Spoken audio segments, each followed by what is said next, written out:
I'd like to welcome everybody to the 2021 User-Centricities Summit.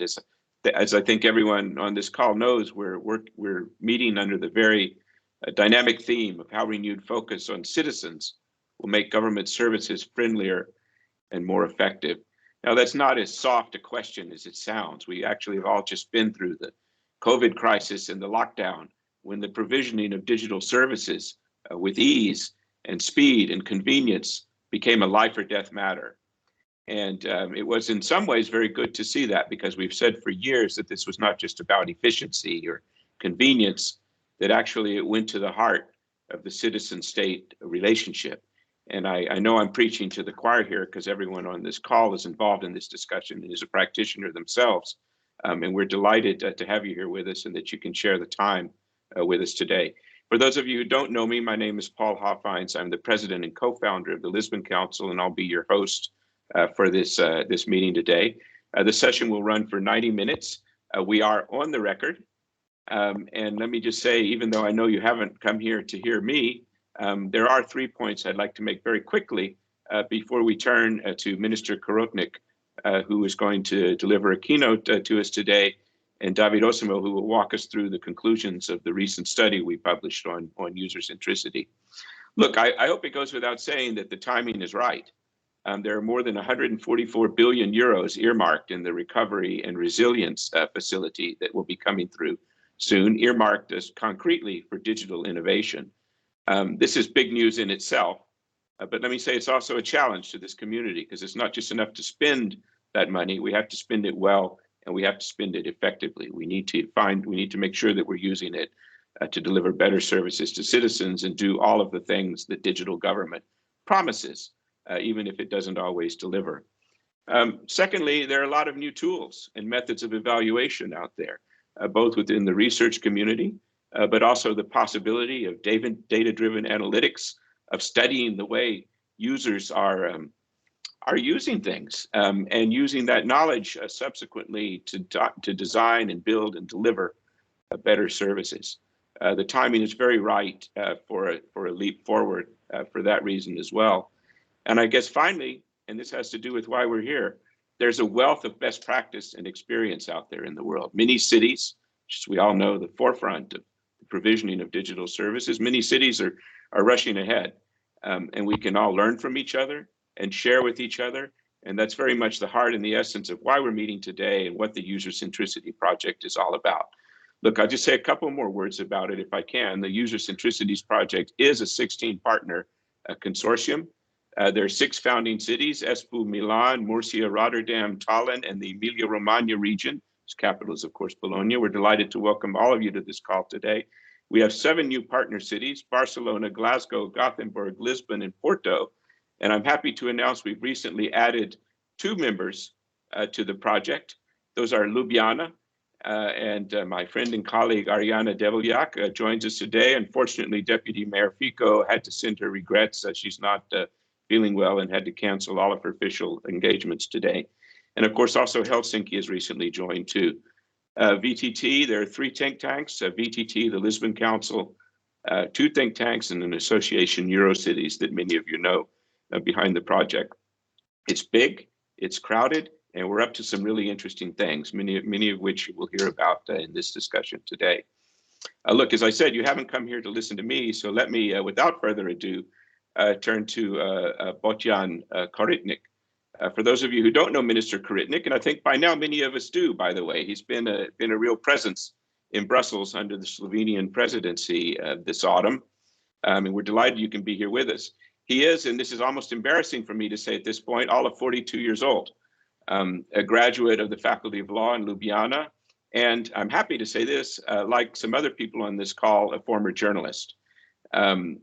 He's gone on to a very distinguished career in law in his country. He not only understands blockchain, he gives lectures on it, and he's been involved in giving legal advice to quite a few startups, including 3 cryptocurrency companies. In 2019, he was awarded Lawyer of the Year by the Slovenian Lawyers Association. Minister, it's wonderful to have you here with us. I know you're speaking in a personal capacity, but I'm hoping as well that you'll have an opportunity to tell us a bit about the plans and priorities of the Slovenian presidency in the remainder of your term at the top of the pyramid. Minister, the floor is yours, and thanks again for being with us. Thank you, ladies and gentlemen, dear digital enthusiasts, participants of the User-Centricities Summit. First and foremost, thanks to the organizers of this event that gives us an opportunity to discuss, to learn from each other, and step towards broader adoption of user-centric government services. I'm very happy and proud that we also have our capital city, Ljubljana, joining us in this User-Centricities partnership and this event today, even though you mentioned Ms. Fitzko won't be able to join us. In Slovenia, we firmly believe that digitalization should improve the quality of public services and should make life easier for our citizens, and therefore digital transformation, digital technologies, and not to forget cybersecurity are the priorities of the EU, of our EU presidency. They include improving connectivity, developing secure and efficient digital infrastructure, including 5G, safe and open web and cyberspace, resilience to cyber and hybrid threats, improving digital skills, accessible digital public services, creating a favorable environment for the development, for the testing and use of new technologies, AI, the already mentioned blockchain, 5G, and so on. In particular, we focus on artificial intelligence and data governance that are very important for digital transformation and EU autonomy. We all know European Union has a long tradition and big ambitions regarding the user-centric and user-driven public services. Several ministerial declarations on e-government services have been adopted so far, the last one in Lisbon this year, and they all represent major milestones of the common European vision for digital public services, innovation and user-centricity. Also, recent policy plans and actions such as a digital compass show that the European Union has ambitious objectives for its digital transformation. To name some milestones, by 2030, 100% of key public services should be provided online and accessible to citizens and businesses. 100%, so all of citizens should have access to medical records. There should be gigabit for everyone and 5G everywhere. And at least 80% of EU citizens should possess basic digital skills and use digital ID. We should not forget the Recovery and Resilience Facility that will help make the EU economies and societies more resilient and will secure the green and digital transitions we all want. EU member states have to spend at least 20% of their budgets for the digital transition.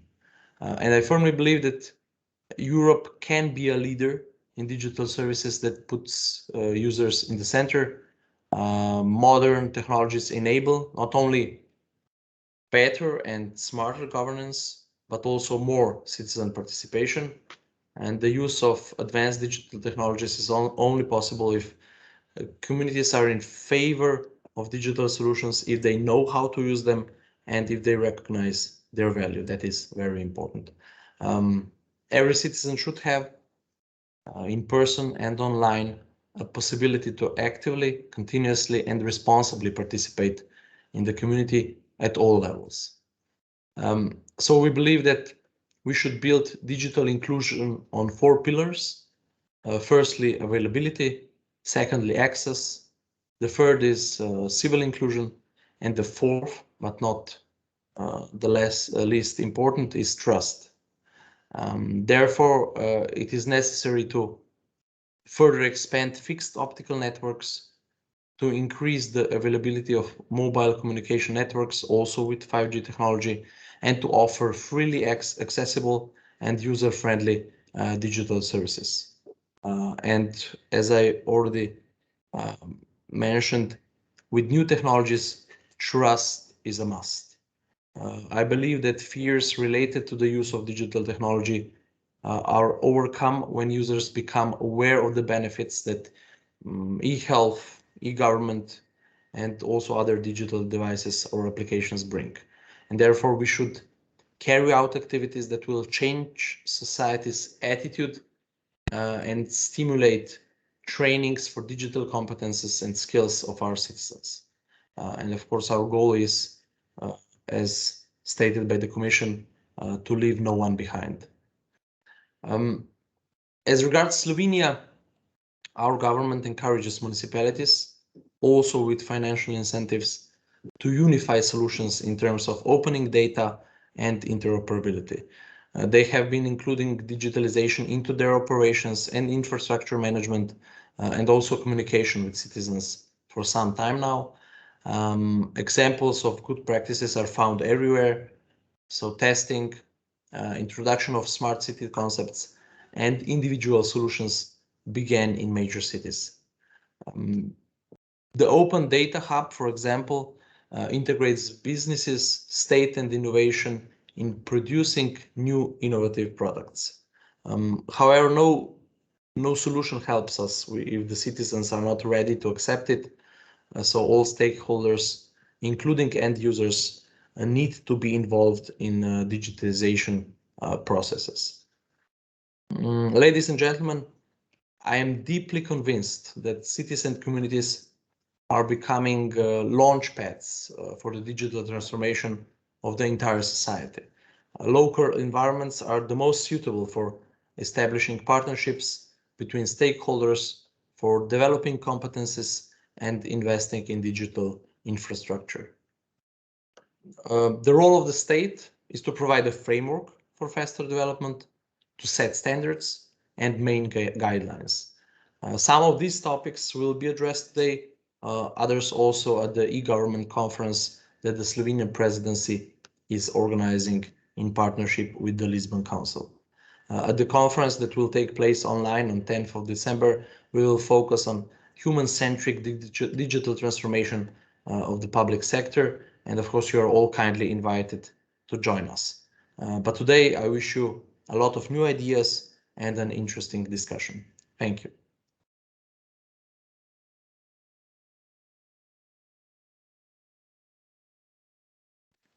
Sorry, I was trying to unmute there. Minister, thank you. I'm going to resist the temptation to ask the first question, partly because you went into so much detail that I don't have a lot of questions. Those targets you tossed out, 100% participation, 1 gigabyte for everyone, and 80% digital skills are goals that are certainly, I think, very close to the heart of everyone on this phone, on this call. And I hope that we will be able to work with you, not just to talk about that, which is interesting enough, but to really deliver. That's what we need to do now. Listen, my colleague, David Osimo, the Director of Research at the Lisbon Council, is going to present the study that we launched just recently. David is one of 3 co-authors on the paper. The other 2, Charlotte Van Ooyen and Crisula Mitte, are also on this call. In the interest of time, David will be presenting on behalf of the group. But when it's over, we will have a little bit of time for questions. And you can put some questions to the minister then too. I believe has to leave us at 4:30. We remember that you have a hard stop then, and we will come back to you as soon as the presentation's over for some discussion before you need to leave. David, thanks again for this excellent policy brief. The floor is yours. Thank you, Paul. Thank you, Minister, for the perfect introduction to our meeting. I'm going to present briefly the finding of the policy brief that you can download from the website and you all have received previously. And the policy brief really kickstarts the activities, the first visible deliverable of the User-Centricities project. It's going now. User-centricity might seem a technical term, but in reality, there is widespread agreement that building user-centric public services is crucial. And as the minister have said, this has been long a priority of European governments. Actually, the first mention of user-centricity, we went down in the archives and we found it in the Lisbon Declaration of 2007. Of course, this was really upscaled with the Tallinn Declaration of 2017, who devoted a whole annex to setting up common user-centric principles. for the design and delivery of digital public services. And this was further developed in Berlin with the Berlin Declaration of 2020, where we moved from user-centric to human-centric, which basically adds a layer of value of responsible and common good oriented development to technologies. So there is widespread agreement that user-centric public service is the goal, but then what is the solution? Allow me for a joke here. I mean, it's clear that declarations have been important, but are not sufficient. They are necessary, but not sufficient. And the actual performance of digital government in Europe is not yet where it should be. The data that we see on adoption from Eurostat worry us. We have a permanent gap, for instance, with the adoption of e-commerce. And the worry is that this gap has actually increased over the years from 16 to 27%. So 65% of European adults purchase online, while only 38% use public service in transactional form. Even more worrying is that this percentage, the gap has increased during the pandemic. So while we have seen some unbelievable good practice and adaptation effort by government, the overall picture is worrying, and this is a bit the rationale also for our work for the User-Centricities project. So there are good practices, but they don't scale sufficiently. Now, why is that? One of the reasons is that too often user-centricity is associated with making a cool design, a cool web design. And this is not the case. User-centricity is really about redesigning the full service end to end. And this is one case I want to share with you, which struck me because the Portugal Social Energy Tariff is a proactive service delivered by the Portuguese government with no effort required by citizens. It's an automatic registration. If you are eligible according to the data that government holds, you are automatically registered and you can opt out, of course. Now, what is striking when I went on the website to visit is that the website is not actually that appealing, is not particularly cool or modern in its design. It's very traditional, but this doesn't matter because the whole service is basically invisible to users. 700,000 families in Portugal were eligible for that. And we were discussing before, we have cases, many cases like this of excellent service. We were discussing before the COVID certificate that became used by the majority of the European population, and also in Italy, a country I'm particularly familiar with. During the pandemic, the EID that for many, many years was so difficult to adopt and to ensure adoptions by citizens was finally bundled with real support services. It was basically the main way to access the financial support, and it started to gain traction. So there are a lot of cases that show us that when services are designed fully with the needs of the users in mind, they actually have an impact. But the question then becomes, how important is this? Is this just a matter of, saving a few minutes of our time, or is it something that is fundamental to our societies? And in the new book of Cass Sunstein, who is very famous for the book Nudge, his new book is called Sludge. He makes this the concept very clear. Sludge is the administrative burden, the friction that rules and administrative forms put on people. And I quote, confronted by sludge, people just give up and lose a promised outcome, a visa, a job, a permit, an educational opportunity, necessary medical help. Now, this is true not only because of what Mr. Sunstein writes, but also we have seen this in the pandemic. Effective public services are not an optional, they are essential to our societies.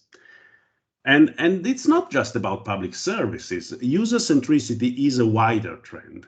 Actually, it's a convergence of multiple trends, both in the public and in the private sector.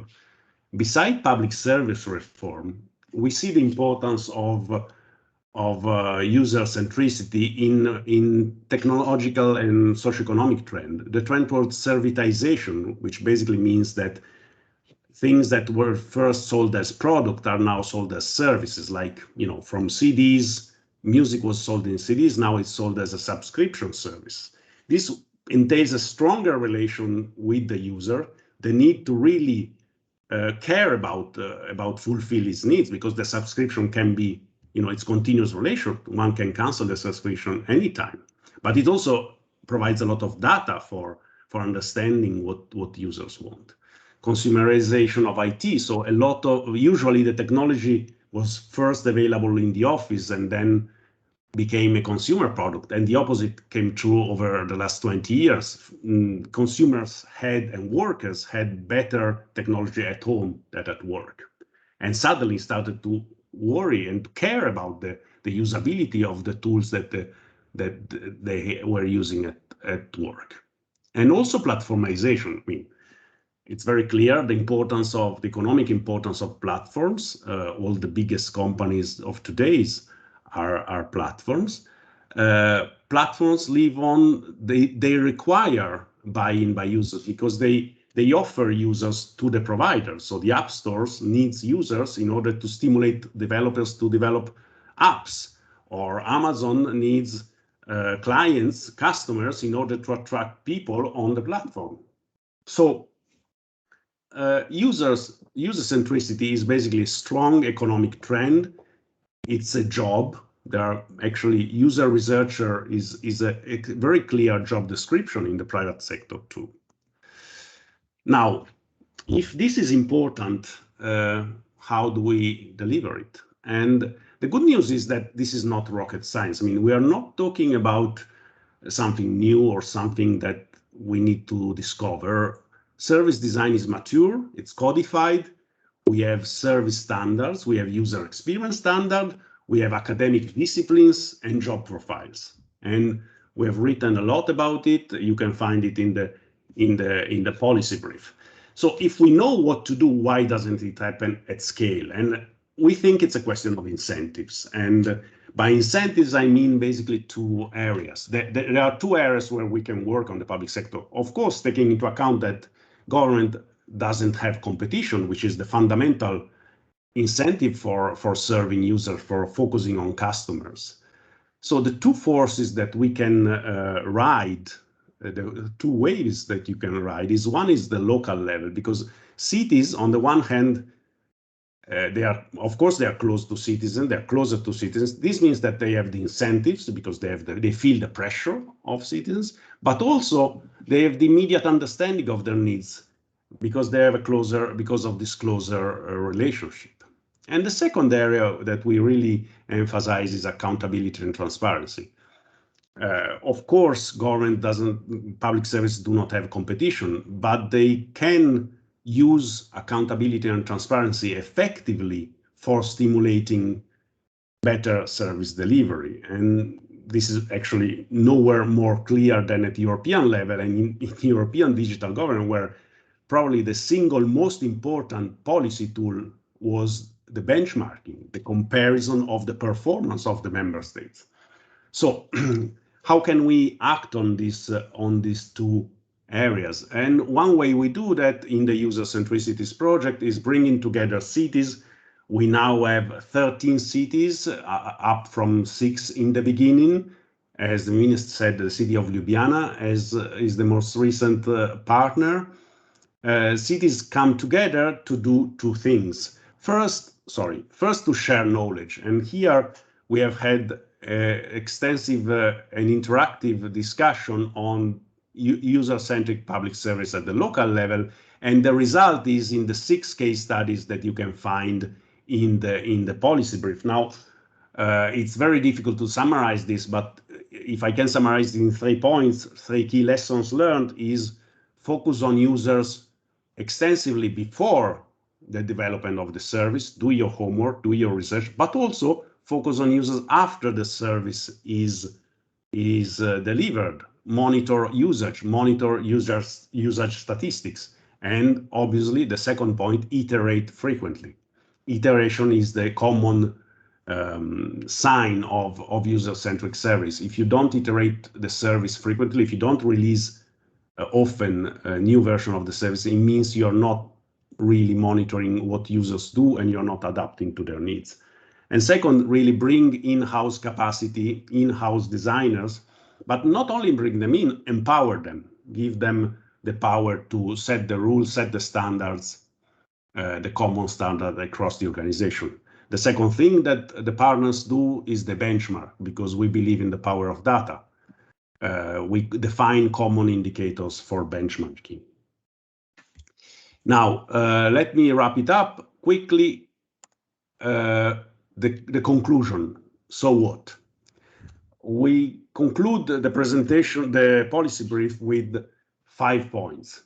Involve the local level from the early stage. Too often, local level is involved too late in the process of policy development when it comes to digital government.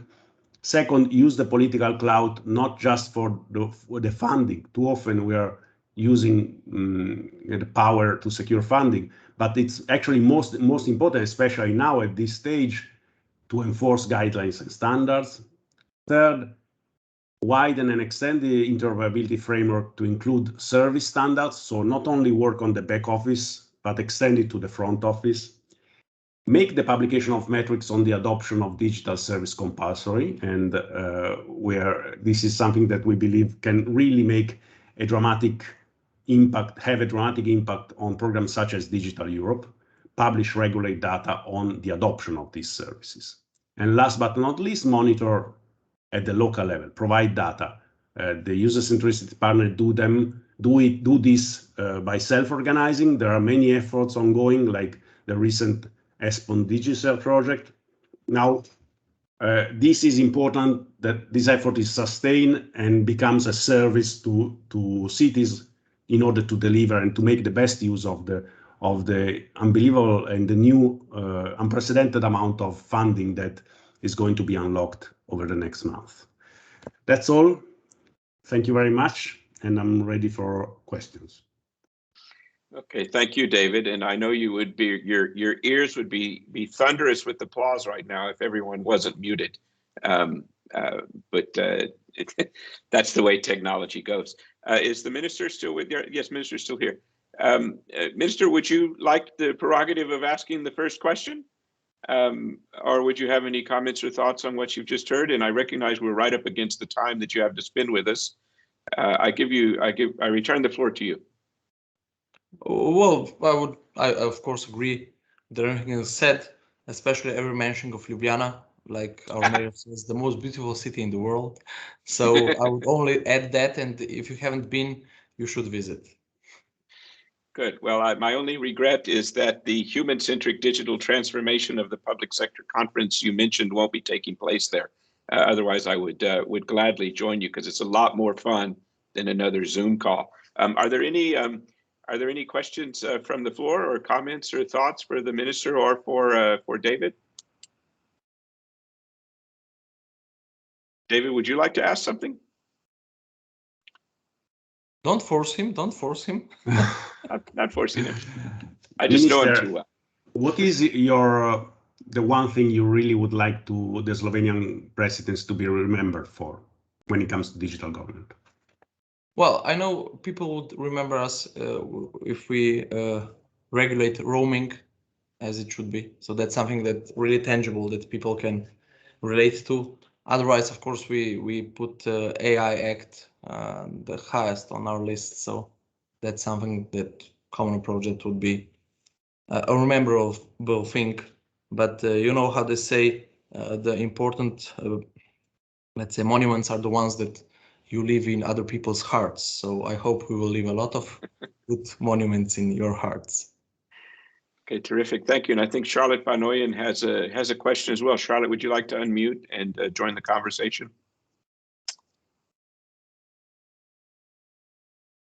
Yes, hello, good afternoon, everyone. So I'm Charlotte from the Lisbon Council, and I was struck by one of the things that the minister said during his speech about trust being a must with digital technologies. And so I was wondering what would be key elements to contribute to enhancing public trust when we up the game with digital technologies between government and citizens. Thank you. Really good question. I always say that trust is related to knowledge. So what we should enable people to first to motivate them so that they want to have knowledge, and of course enable them all the knowledge that we have, all the data that we have. Transparency is a key element with that regard. But you know how they say, being able to adapt to change is sign of intelligence. So it's not only about what we can do, but also how the people respond to what we want and can do. So it's a mutual thing, but I still am positive and I hope for the best. Okay, thanks. And if you don't mind, since I don't see other questions, I'll take advantage of the floor and put the last one myself. Minister, you sit in a very interesting position as the chair of a couple of council groups for these 6 months. Digital government's a complicated thing. There's a national level, there's a local level, and there's a European level. My question to you is, how can those three levels with completely different governance structures, completely different constituencies to report to, how can they work together to actually deliver for citizens at the end of the day? I don't think there's an issue because we all have the same goal. Only the levels are different. The goal is the same, and actually the beneficiary, the citizen, is also the same. So I don't see a problem in that, not at all. Okay, good. Well, let me ask you an easy question then, if there's no problem there. How can we help? How can we contribute in the time remaining to Slovenia at the presidency to make your agenda a success? And let me just say, by way of introduction, the goals you outlined, I know everyone on this call embraces. How can we help to deliver? Of course, by persuading people in your member states on the EU level that that's something that we have to do now, that we shouldn't waste any more time. So if there's a will, there will be a way. Okay, good. And it's a Thank political you. statement, of course. Okay, well, let me just, I know we've gone into your danger zone here, but I'll just leave you with maybe one more question, which you don't have to answer, by the way. Are there any thoughts or questions you'd like to leave us with in this discussion? We have another hour to go. And let me just say, I think politicians are sometimes in an unfair position. We all come to you as if you had all the answers. What challenge would you put to us? And by the way, be tough. What would you put to this group to really do something helpful and contribute to this agenda? Well, we were mentioning trust. If you can find a way how to persuade somebody that doesn't want to listen, that something is good for the common interest and for his interest, that would be a golden key. But if I may, I see Miss Lorena holding hand. And of course, I never say no to a woman. So. Well, of course not. I didn't see your hand go up there. Lorena, could you unmute and join, please? And if you could introduce yourself as well. Thanks. Well, I'm Lorena Boix-Alonso, Director for Trust and Cybersecurity in DigiConnect. So I just wanted, Minister, to say that your presidency will be remembered also for something else, which is cybersecurity. Just to congratulate also, because we are almost there for the general approach. And it has been a high priority for this presidency. And I must say, it was just to say that you will be remembered for that as well, which is a way of building trust, of course, building a strong cybersecurity environment in the digital, because without that, you cannot get any of the benefits. So it was just wonderful. Great, thank you. Okay, listen, thank you for that. But Minister, do you have a question to leave us with? You were asking me? No, I'm asking you. I'm asking you self-critically. What I'm saying is, how can we do our job better? Like I said, find the golden key. Okay. I mean, you all have important roles in microcosmos and macrocosmos. And I think if a lot of positive energy will come together, we will reach our goals. Maybe not today, but tomorrow. Super. Well, I do appreciate that. And I appreciate the shout out you gave for the human-centric digital transformation of the public sector conference on, everyone grab your pins, 10th of December. You're all invited. That conference, for those of you who don't know, will take place in the margins of the CIO Council, which I believe is taking place in person in Ljubljana this year. Is that right? The CIOs will be there, and quite a few of the ministerial delegations will be joining. And we're looking forward to an extremely good, extremely valuable conversation and discussion. You guys are going out on a high note, so thank you so much for that, Minister Koritnik, and thanks for being with us. You look calmer now than when you joined the call, so I hope this has been an enjoyable 30 minutes for you. Indeed, great company helps. So thank you. Good. The honor is mine. Bye. Come again, and we'll see you on the 10th of December. Bye. Thank you. Okay, I think Karina Lopez has a question for David, and then when after she's asked that question, we will go to Roberta Cocco. Karina, could you unmute and ask your question orally?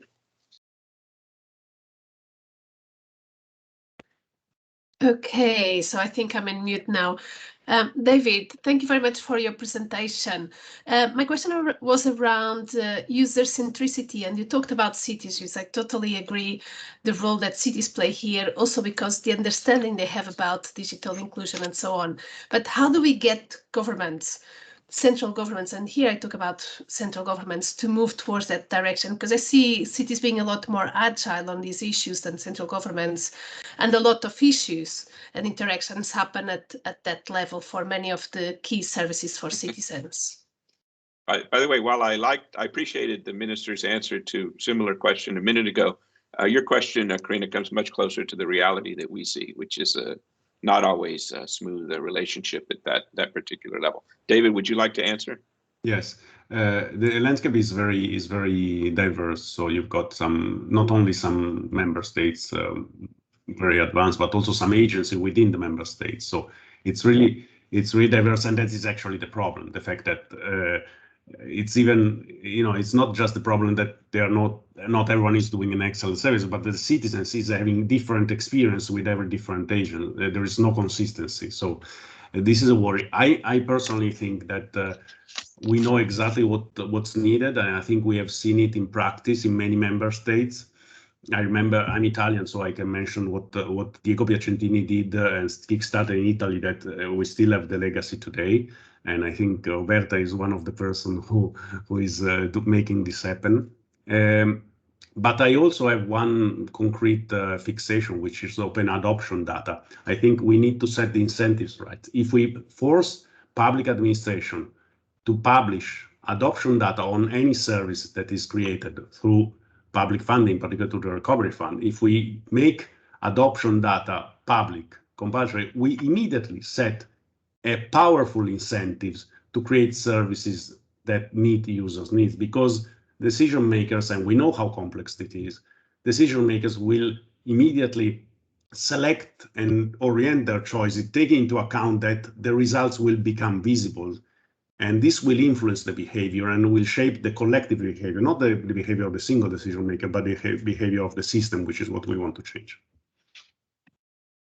Terrific, thank you. And on that note, if you don't mind, I'm going to go to Roberta Cocco now. Roberta is, of course, the co-chair of the Advisory Committee for Digital Public Administration in the Ministry of Technological Innovation and Digital Transformation in Italy, but she's actually much more than that. She's Roberta Cocco. Roberta, you've been an enormous inspiration to all of us in this group here, former CIO of Milan, but even, as I said before, more than that. At the end of the day, she's Roberta. Roberta, thanks for being with us, and we look forward to hearing what you have to say about user centricity, how it works, what it can achieve, and what this group can do to work together to make it happen. Thank you very much. Thank you for inviting me. I'm really honored to be with you this afternoon. And I was really interested in getting all the good insights from the other speakers. So my role now is to work together with the Minister of Innovation and which is my core role, is to work on digital skills for citizens. So something very, very connected of what we are discussing today. In my previous role, I was deputy mayor for digital transformation in a city, in Milano, which is quite a big city. And so I experienced how important it is to think, to develop every single project of innovation, considering the human centricity. And I was really touched by one of the first slides from David with the progress of how we are trying to move from technology as a lever itself to technology as an enabler for having all the citizens engaged. And I think this is the first point. What I am trying to do in my new role for the government is trying to, let me say, working as an advocate to shift the idea that technology has a self-scope, trying to move to a vision and a perspective where technology is a lever to make citizens' lives better. And this is not a slogan, this is not a statement, this is something that we have to consider in every single step of our digitization. I was also very touched by the huge importance that the minister put on trust. And I think this is crucial. This is something that we all have to consider, because public sector is not always well trusted. So we have to consider that the only way we can achieve trust among our citizens is to offer them a value for themselves. So when we develop a new digital service, we do not have to think that this is a beauty contest and that we have to do something spectacular for winning any kind of prize. We have to solve an issue that the citizen has. And another interesting point that the minister touched was the importance of the access. And this takes me to another important topic. When we think about digital services for citizens, we also have to think about digital rights. And this is something that I'm really fond of, because if we go on in digitizing our cities, our countries, our places, we have to consider that every single human being has the right to access those services. And so together with a huge digitization, we also have to think how we can engage every single citizen. And so we have to work for the digitization and the innovation, but we also have to work to share digital culture. And I am sure that if we can share knowledge, we can get trust. This is something that in my mind works together. This is a kind of complementary action. On one side, the digitization and the technological effort. On the other side, how we can share digital skills with everyone in order to respect digital rights of people. We also have to foster innovation, of course, and digital transformation. And this is another point, how we can work in order to have the same average level.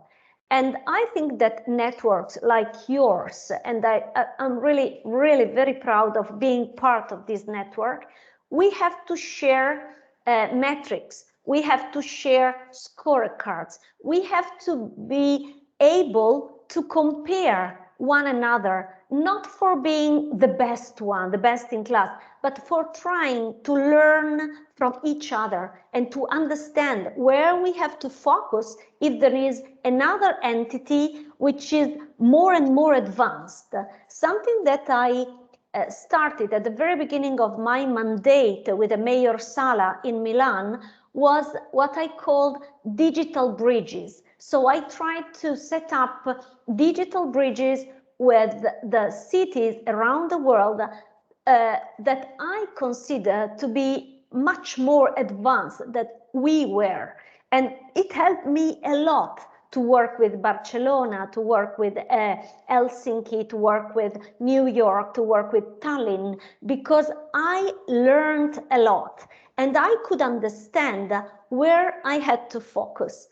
I think that we also have to work all together to make the DAISY, the index, the European index, a little bit different, because it is at a very high level and it is very difficult for every single place, like a city or a region, to use those data to improve the way we are working.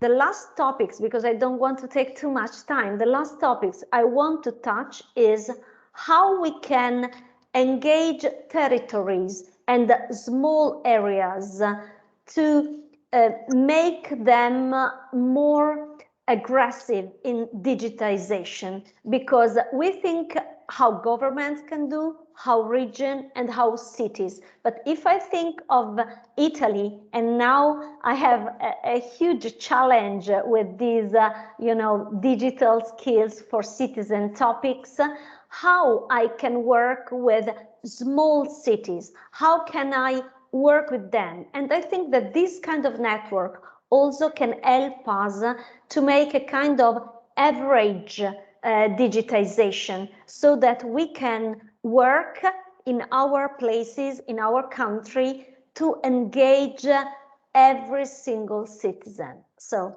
I finish here. Thank you so much for this opportunity.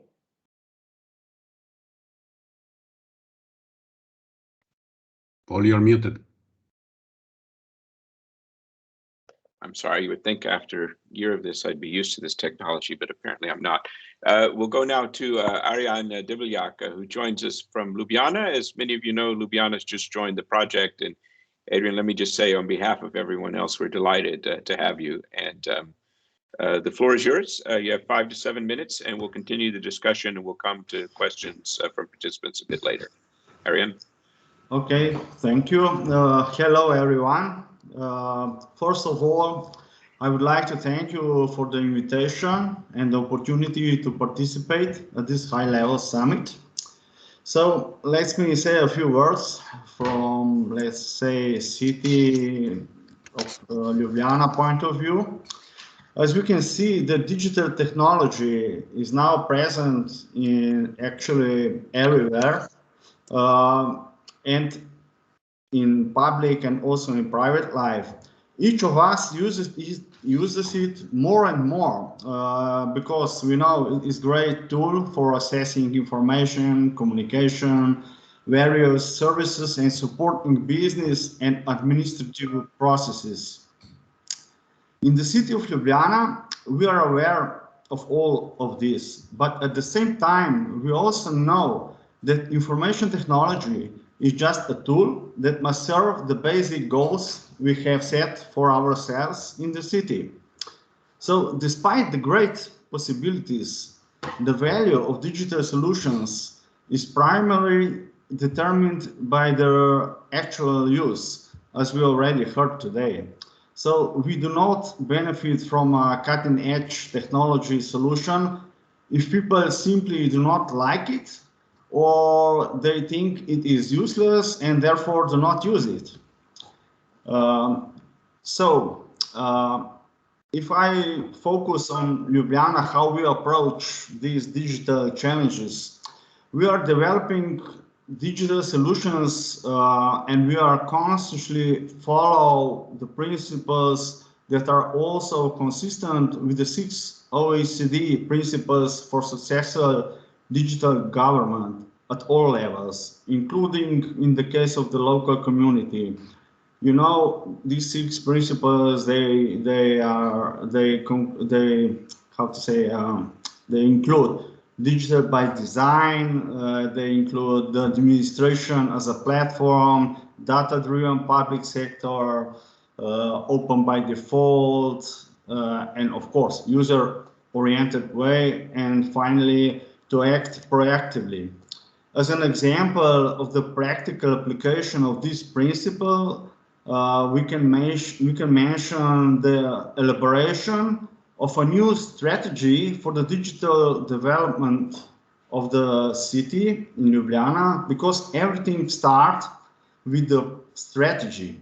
And our strategy is based primarily on work with focus groups, with which we are helping to shape the future of the city's digital environment. So we are not trying to do this alone, just in city administration, but we want to include all stakeholders in the city and to try to build the solutions, or at least the strategy, together.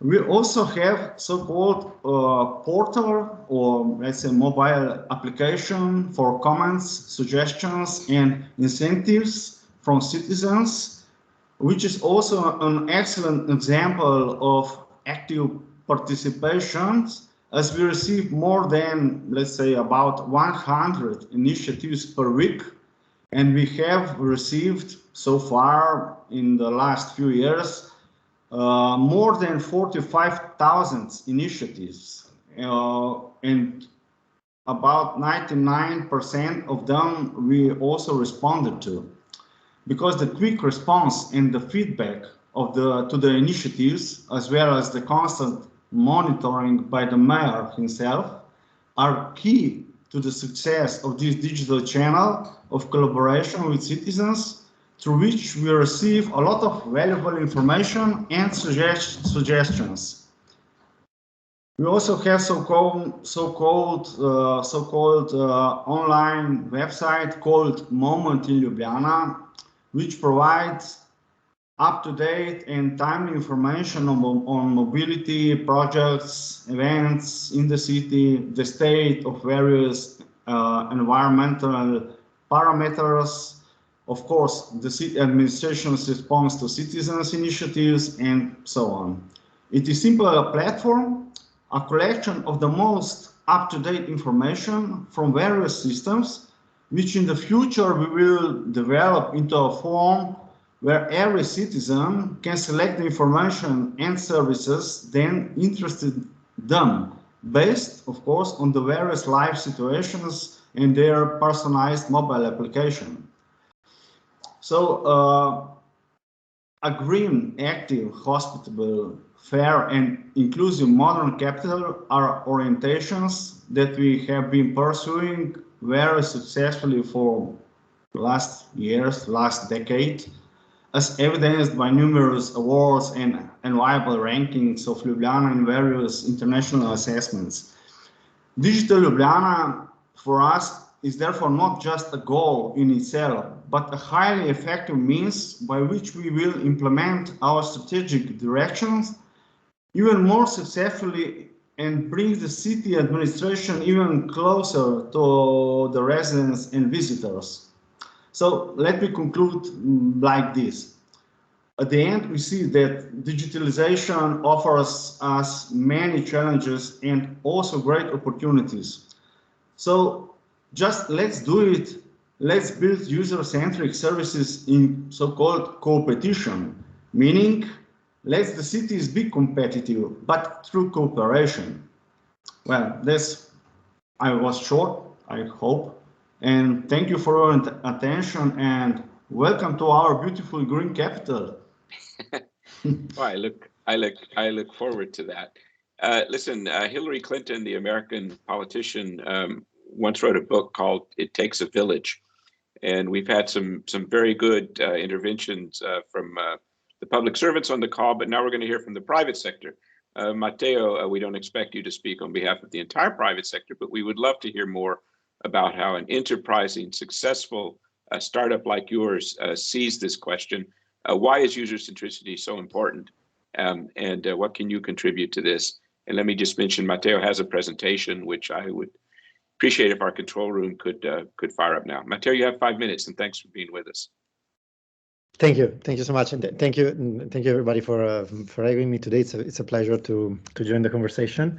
And so as Minister Koritnik said earlier, I think Europe can be a leader in digital transformation. And so I'll show you a quick example of something that we do. And the idea for today is to focus on how focusing with users is critical for the success and growth of a company. Matteo, can I just interrupt briefly? I neglected to introduce you. Could you introduce yourself as well for those who don't know you? Thanks. So I'm the co-founder and CEO of Empatica. Empatica is a digital health company.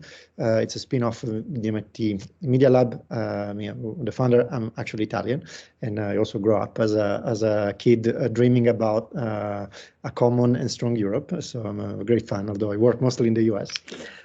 So a bit of like a few words on what we do at Empatica, and it will be helpful to understand so the role of the users in the design of our product.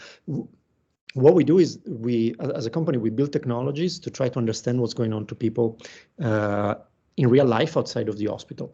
And this is very critical because in healthcare, we often don't know what's happening to people. So we don't know if therapies are working, how people are doing, if drugs are working or not. And so we build sensors and algorithms to try to do the job automatically and precisely.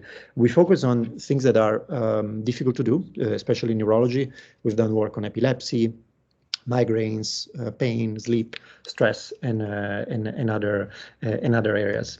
And so I'll give you an example about this. And I think our work is very similar to digital governments in a certain sense, because healthcare, it's also a place where you have multiple stakeholders. It's very difficult to change their behavior. And it's a continually evolving system. So it's not like a fixed state.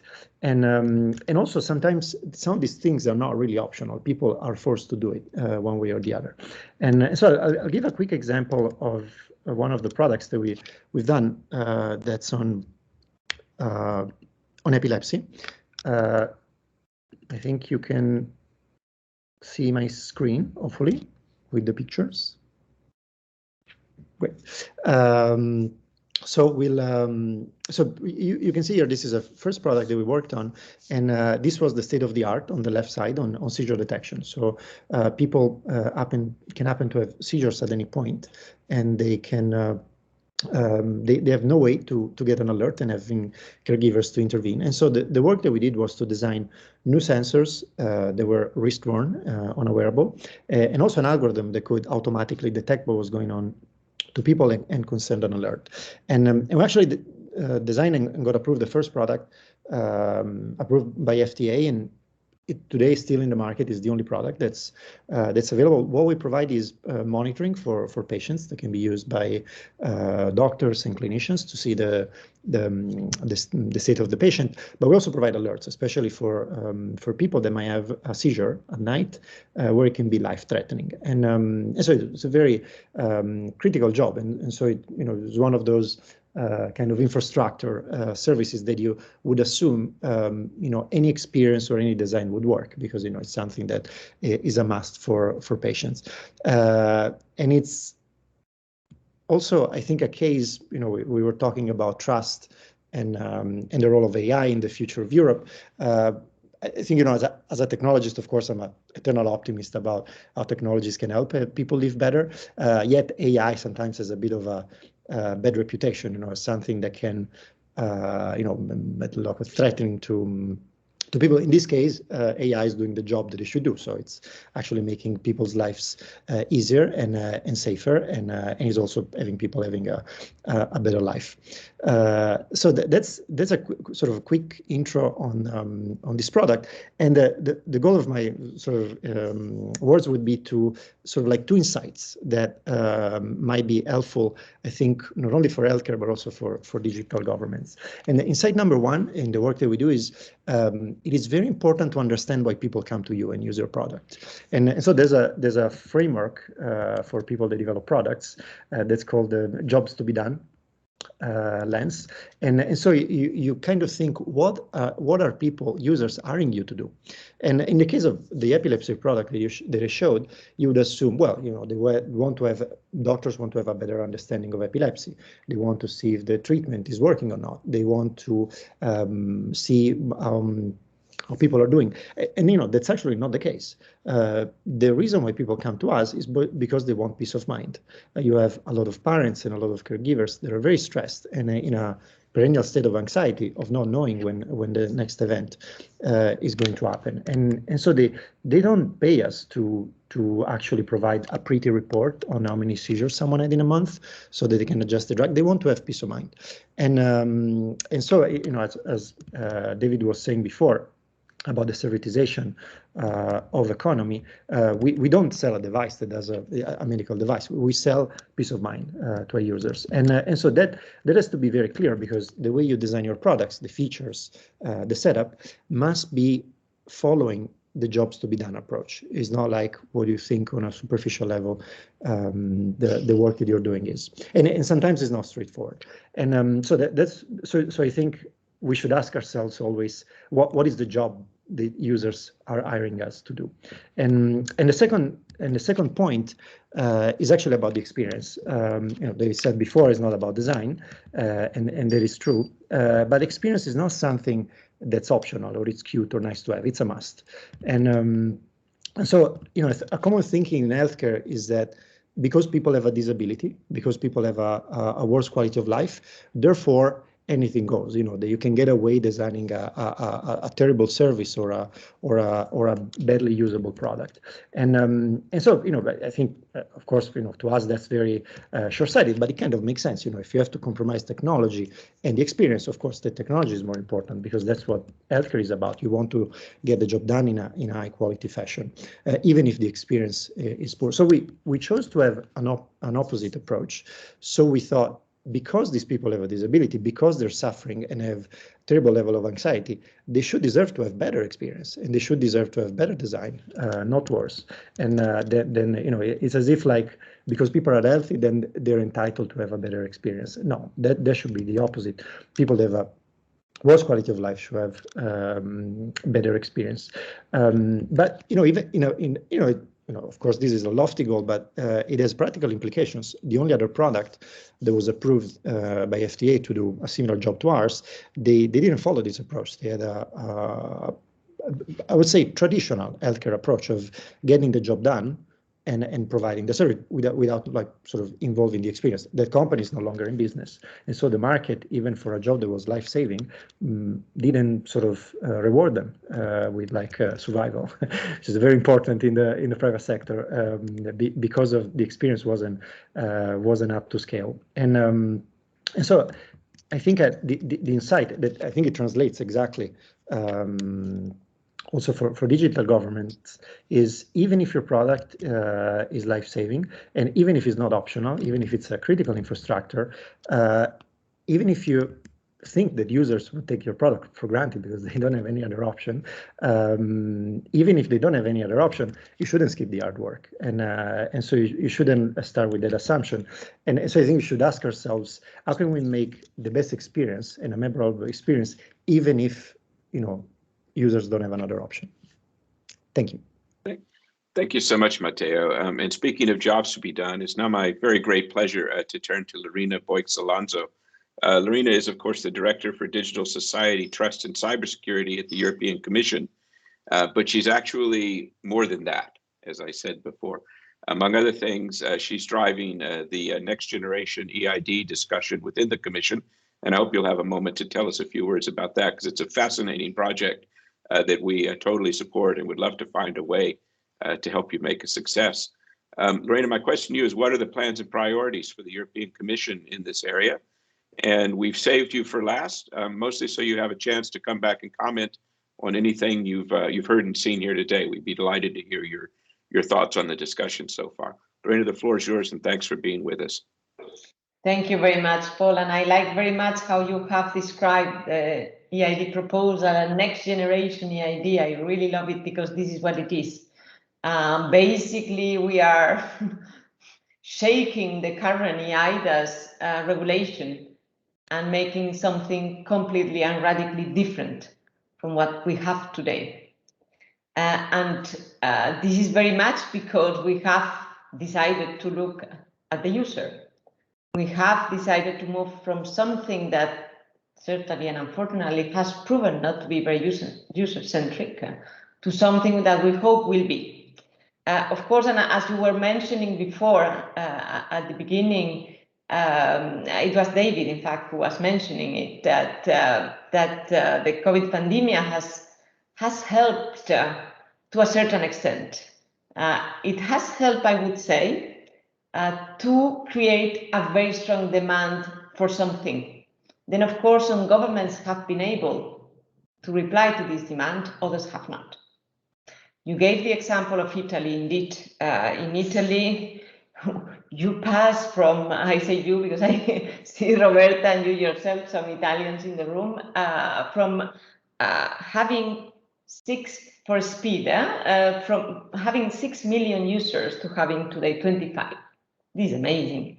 And it's not only Italy. There were other good in class, in the case of Sweden as well, where the system they use, which is Bank ID, even became profitable. It had never been due to the increase not only of users, but also of relying parties. Same for It's Me. It's Me increased in Belgium with millions of users as well. I started to use It's Me during the pandemic. Same for other countries. In Estonia, Latvia, Lithuania, Smart ID also had a huge increase. Now, of course, this was not the case for every member state, unfortunately, that were able to reply, and I don't blame them. This was a radical change of the needs of the citizens, because suddenly we could only interact with our administration, but with plenty of private services online. So I think that nobody was ready for this. But this, I mean, at least for us in the Commission, it was, I mean, we can say that the pandemic was a good thing, which of course it was not. From this point of view, it was good for us to see what were the citizen needs. And it has a huge impact in the legislative proposal. We had to radically change the impact assessment. When we were, suddenly we had to go and be more ambitious than we were originally going to be. Now, why did the current EIDAS not work? I'm sorry, I mean, I know that the Commission normally never says that a legislative proposal that came from ourselves originally didn't work, but I think that we're under Chatham rules, so allow me to say that the EIDAS has not worked. It has not delivered on the EID part. Of course, then on the trust services, it's a different thing on the EID part. And why? Because it didn't have the citizen at the center. Let me go through what didn't work and how we have tried to fix it. I mean, the first thing is that, of course, we left it up to the governments of the European Union to decide whether their citizens should have or not the right to use their EIDs across borders.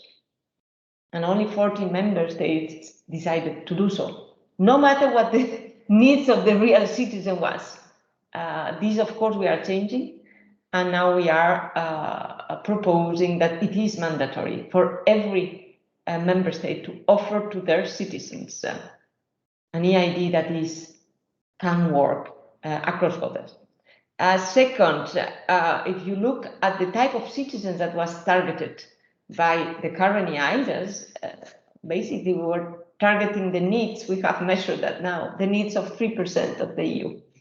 Because we were focusing very much on those citizens that live in a country which is not their home country and need to interact with the government and want to use their EID.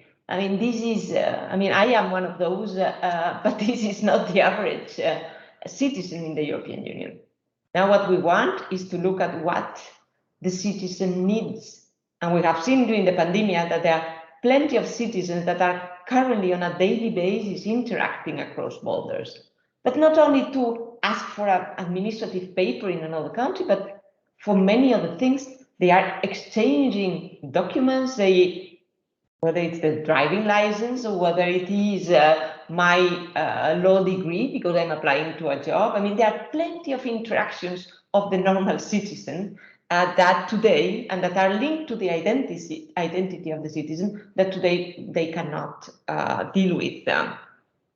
This is why we expanded the EID to also the attestation of attributes, as we call it, so that the citizen can also exchange all type of documents and information about their identity. And I gave a number of examples, but there are many more. I mean, if I want to open a bank account or ask for a loan in another country, or in a bank which is in another country, I should be able to exchange all type of documents, including my own income, something from the bank. So we have provided also for the possibility to offer those services that, by the way, can be offered by the private sector.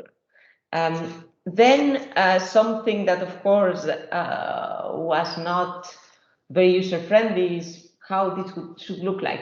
This way, what we are proposing is a wallet where the citizen can have everything from their identity to, as I said, all type of documents or attestation of status of whatever that can be exchanged and can be asked from the wallet and delivered through the wallet, so that everything is in one place and can be, of course, in my mobile.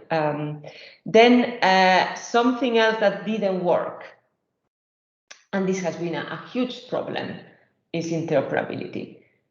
The current EIDAS is built from the principle that each member state does and follows whatever standards, whatever technical specifications. And then we need to make a huge technical effort to make this interoperable between government. This is huge for government, for citizens, and of course it doesn't attract the private sector at all. So here what we propose is to, from scratch, from the beginning, that the EID wallet that every member state will need to offer to their citizens is based on common standards and common technical specifications. And don't tell me this is a dream, because I was told it was a dream to have a e-COVID certificate based on common standard and technical specifications, the same in every member state. And here we are, we have it. We have it, and we managed to put every member state agreeing on common standard specifications. So that's what we are proposing here. Another thing that was a problem, and I like very much in the paper that you have drafted and that David was presenting, you talk about the concept of user-centricity also as platform-based. So you mentioned the importance of attracting users on multiple sides of the market. That's exactly what we are trying to do with the wallet. That the wallet connects public sector, private sector, and where you can interact, because these attributes I'm talking about, they can be delivered by private entities. So this is going to make a nice interaction, because at the end of the day, the more easy and the more uses, the more then there will be other services that will join the system. In any case, and just in case the basic ones don't join at the beginning, we are proposing to mandate the acceptance of the EID wallet to not only public administrations, but also to critical services, what we call the utility services, are those that are today like telecoms or energy, or that are already using this type of strong authentication systems, and of course the big platforms, that they should also accept it. So that's going to, of course, to create this platform, as you call it. And then last but not least, and it was mentioned by the minister, and it was mentioned by many of you today, is trust. how to make sure that the citizens trust. And we had this challenge also with the COVID certificate. If you manage to build from the beginning by design the system as privacy friendly and cyber secure, then of course you have embedded a strong part of the trust in the system. And this is why we have what we call, and it's real user centricity, data minimization by design as well, so that me as citizen, I will be able to control how much data I release about myself, so that it will be always absolutely transparent for the user to say, how much I share. In terms of trust, the cybersecurity rules now of our NIS directive will apply to the trust services, so also something very secure. So I'm going to conclude here, but I want to send a message. You were talking about lack of incentives of the public sector sometimes to deliver. Here there is something very important. There is a huge demand by the citizen. If the public sector does not deliver, it's going to be the private sector. And I'm not sure that this is what we want in this particular case, because we are talking about the identities of our citizens. This is something that in Europe is under the control of the governments, because this is of course the identity of our citizens. We are already observing in the market, like Apple, other companies offering very good products, and which of course they should be free to offer, and we are happy to have them. But if we start to deal with the own identity, the way of identifying ourselves officially, then we hope that it's going to be the governments, and that's what we are proposing in the EIDAS proposal. And I will leave it here. Happy to answer any questions you may have, of course. Okay, thank you for that, Lorena. I need to apologize. We're running into a little bit of time trouble here. So would we go to the discussion now? If you could keep your questions and your comments and thoughts brief, not because we don't want to hear from you, but it would be nice to save a little bit of time for other participants to intervene. If you don't mind, I'm going to go first to Gildo Cestedos, the Executive Academic Director at UserCentricity Center. If you could unmute and turn on your camera, and you're welcome to join the conversation, sir. Well, thank you so much. First off, I wanted to congratulate because of the group. I've just arrived to this group, and you know, we work in a business school, and we happen to have a center on User-Centricity. So my point will be always related, probably the dilemma that we are facing when we are trying to apply User-Centricity or user-centricity, human approach, wherever, to any kind of service, but more specifically to services that are delivered by cities, could be also the same dilemma about metrics. In the business arena, the idea of NPS, Net Promoter Score, is well known, and we all agree that this is the metric to be used. My point, my reflection, and maybe my question could be what kind of metrics are we trying to implement if we want to measure not only in our city, but also having a cross comparison between different cities regarding how advanced we are, how satisfied how are our citizens when we are delivering urban services to them. Again, congratulations for the enlightening session. And I just wanted to bring this topic in because I think that we have not much time to go through. I don't know if anyone want to take over this question. Thank you so much. Okay, thank you, Gilda. Before we go back to answer the question, I'd like to call on a few more people if I could. Peter Grumm is the Director General of the Information Technology Directorate in Slovenia. Peter, your minister was with us earlier today and spoke very eloquently to the topics. I'm just wondering if there's something you'd like to add or come back to in this discussion. Thank you, Paul. Not at this point, but I will return back later. Thanks. Okay, thank you. And Eddie Hertog from the European Commission, are you here somewhere? If you could unmute and join the discussion, we'd be very grateful. Yes, I'm still here. Yes, thank you for Lorena has said the most important thing, of course, but I think it is worthwhile just mentioning that a lot of the stuff that is happening needs to be done and can be done with the cities. The wallet, the interoperability framework was mentioned, but also the monitoring and measuring. I still find it one of the difficulties to actually say there is a problem in the cities because it doesn't figure in the European semester. And that is why I put it in the chat for all further details. I want to mention that living in .eu movement, where the cities, also together with the minister, with Slovenian presidency, really try to come together, and we facilitate as a commission this coming together to build that interoperability framework. So I would, for time reasons, I would like to leave it there, but I would like to ask maybe the panelists, particularly from Roberta, what is the power that you see from the cities that we can bring as a collective power into this discussion? Okay, thank you so much. And we also had a comment earlier from Marina Manzoni. If you'd like to unmute and briefly join, we'd be happy to put your question to the group.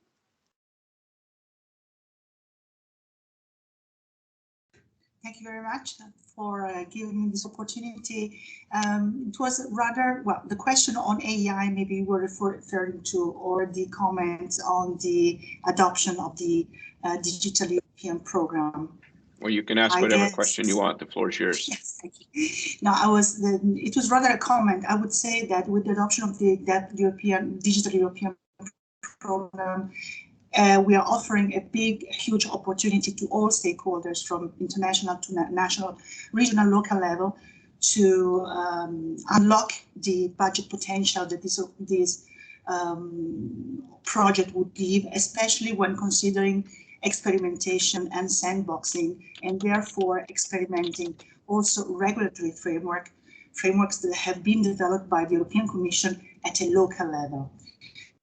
As David said, now solutions, even solutions based on emerging technologies like AI, are mature and ripe, and we have now go beyond and experiment and test them in real working conditions. And in our opinion, the Digital European program is making this possible through these funds. So that's what I just wanted to provide to this group. Thank you. Okay, thank you, Marina. Are there any other questions before we go back to our speakers for final comments and wrap up astonishingly on time? Well, in that case, I think we will go back to them. I've heard three very clear questions. I'm going to go to David first because I know he has some things to say about this. One question about metrics, one question about the power that cities, the unique power that cities have to deliver on this. And of course, the last question from Marina, which I liked very much, about the possibility of AI sandboxes. David, would you like to join for the last time? And maybe I had a question of my own. What will you take away from this discussion today? So first, the last question. I'm astonished by I was saying before, I would love if the speakers today would happen to show a full understanding and sharing the view on user centricity. And it was the case. I was amazed how common the issues were. It comes to metrics, which is a little bit my obsession in this field. I spoke about adoption data, and I think it's crucial. But I think there is one metric which is crucial and could be more similar to Net Promoter Score, and that is the completion rate or the dropout rate. So to what extent, how many citizens just leave the service halfway because they can't use it? And I think this single metric is something that express a lot about the user centricity and usability of a service. Regarding the other question, I mean, I'm happy to discuss about AI and sandboxes. I think all our cities are innovative and interesting. Actually, they come up with new ideas every time we meet. So I'm sure that we can discuss this bilaterally in a later stage, and they will find it interesting. Okay, thanks. Roberta, we come back to you one last time. My question again, what will you take away from this discussion? And there were some other questions that I think were posted more or less directly to you. The floor is yours. Okay, so what I take is that we all have the same opportunities, we all have the same issues. And so what I really take from this discussion is that the importance of networks and the importance of comparing our efforts, and also, let me say, also share our mistakes. because what I found very useful during the pandemic was the network across European cities trying to help each other, also sharing the mistakes that we made during the pandemic through digital in order to help each other. I got a question, how cities, what cities can share. One of my statements when I developed the digital transformation plan was mobile first, one click.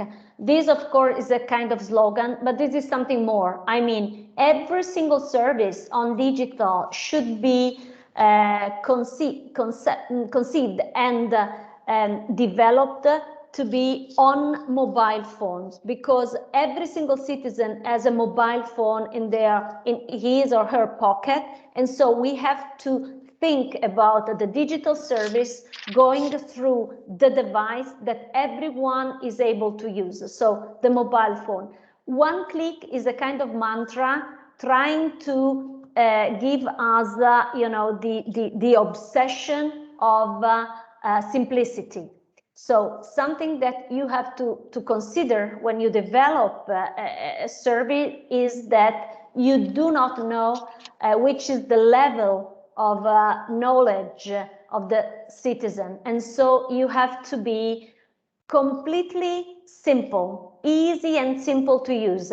If you do that, the adoption data would increase. Okay, thank you so much. Arian, I would come back to you. I'm wondering what you take from this discussion, and there were some concrete questions about metrics and the unique power of local government.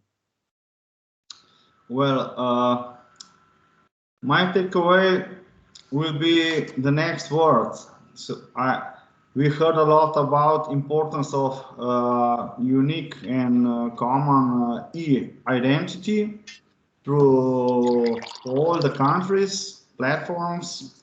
The next word will be absolutely the cooperation between the cities for exchange the knowledge, sharing our experiences to build user-friendly services, and of course the trust and the security mentioned by our ministry, and of course digital knowledge, which is the base for using let's say our new technology, and maybe also let's say I would say that from the city point of view, I think it is important that from the national level and maybe also from European level, we are expecting much help, especially in IT infrastructure for the smallest communities, because we know that small communities, small cities, they lack in infrastructure and also in the staff. So this, I think, is one important thing that we all should be aware of. Okay, thank you so much for that. Matteo? I actually learned a lot today, I have to say. I think, you say, usually, public sector says, we have to learn from the private sector, we have to look at the approach. I think the idea, in the private sector for usually companies compete is kind of a zero-sum game. So for me to win, you have to lose. And the interesting thing, I think in the case of cities, which I agree are the best sort of like area for innovation, because, even companies start with a small scale project to then scale up. I think it's interesting because by cooperating, you can sort of learn from each other, but then everybody wins at the end. If you have a better service and you look, Milan can look at Ljubljana, vice versa, both at the end up with a better service, and it's not that anybody is losing. And that's something on the private sector, sometimes the mentality is not in the right place. So I think it's something that you should treasure and keep in mind. It's a very valuable asset for you. Okay, thank you. Peter, would you like to come into the discussion now? Yeah, sure. Thanks. Thanks, Paul. I have some thoughts, some reflections on today's summit. First of all, let me take this opportunity to thank the host, the Lisbon Council, for organizing this event and of course, for inviting us to have the opportunity to express our thoughts on the issues that have been raised today. Slovenia is very grateful for your efforts. The Lisbon Council is investing a lot of resources in trying to connect the right stakeholders and work on knowledge and experience exchange. And we are also very happy that we could witness today some very interesting contributions and presentations, especially the one on the new policy brief. I have read some of the brief, and in its, I believe the authors agree that a lot has been done throughout the years regarding commitment of countries in user centricity. I'm talking about the Lisbon Summit in 2007 and the declarations that followed, including the Berlin and Lisbon and Tallinn declarations. But what the authors are emphasizing is you're saying, let's transform from words to practice, right? And I believe we all strive to develop services that are used in practice and that have high penetration to the citizens, to the society. And one of the reasons why we have not sufficiently implemented the user centricity principles in practice is that something that you are actually identifying in the brief, that we're not forced to do it. Private companies have to do it or they die. We don't. But we should care about the customer, and we should tailor the services to their needs, and we should act like a provider of services, in some way like a private provider of services. We should have that in mind. And high penetration of these services should be our priority, as it is in the proposed Digital Compass 2030 by the Commission. I saw a video a couple of days ago, an incredible man that has transformed our lives, and I have one quote from him. You all know him, Steve Jobs. He said at a conference in 1997, it was World Developers Conference of Apple, and he said, how can we affect challenges? You've got to start with the consumer experience and work backwards to the technology. You can't start with the technology and try to figure it out where you're going to sell it. So I believe in some way this quote embodies a little bit what we're talking about today, and this was almost 25 years ago. 10 years before the Lisbon Summit, and yet I think 25 years later, on some level, we still have difficulties grasping how important user centricity is. And I believe that the principles of user centricity should be actually an obligatory practice, and I think countries should implement those principles into the methodologies of their service development processes. So this is one of my key points. And also, of course, we should strive to provide services on the local level. The role of the state is to provide a framework for faster development, set standards and main guidelines within which local authorities can address challenges. This was already pointed out by my minister. And all of this is for one simple goal, to provide great services to our citizens and solve their problems in practice. And the effective implementation of those requires right strategies, good leadership, and of course, financial resources. Those are in the EU Recovery and Resilience Facility. The RRF is, of course, very welcome and needed in that sense, because at least 20% of this budget will have to be used for the digital transition. So these are my key points. Maybe last but not least, let me take this opportunity to invite you to upcoming e-government conference organized on the 10th of December under Slovenian EU presidency with the title Human-Centric Digital Transformation of Public Sector. Looking forward to seeing you here. Thanks. Okay, thank you, Peter. And by the way, that was very interesting and insightful, and really ought to be the conclusion, but we still have Lorena to go to. So Lorena, you've got very steep competition here. What are your thoughts and takeaways from this meeting before we wrap up? And thanks to everyone for hanging in there with us. We're a few minutes over, but we'll wrap up in a second. Thank you very much. I think this was a very good meeting, a very good gathering. I think that we are honestly at a tipping point where citizens are developing their needs very quickly, and we are all here trying to see how to react to those needs, which is basically the mantra of user centricity. It was not the case before, But now basically we don't have the choice. We don't have the choice because otherwise basically we will not be able to interact at all.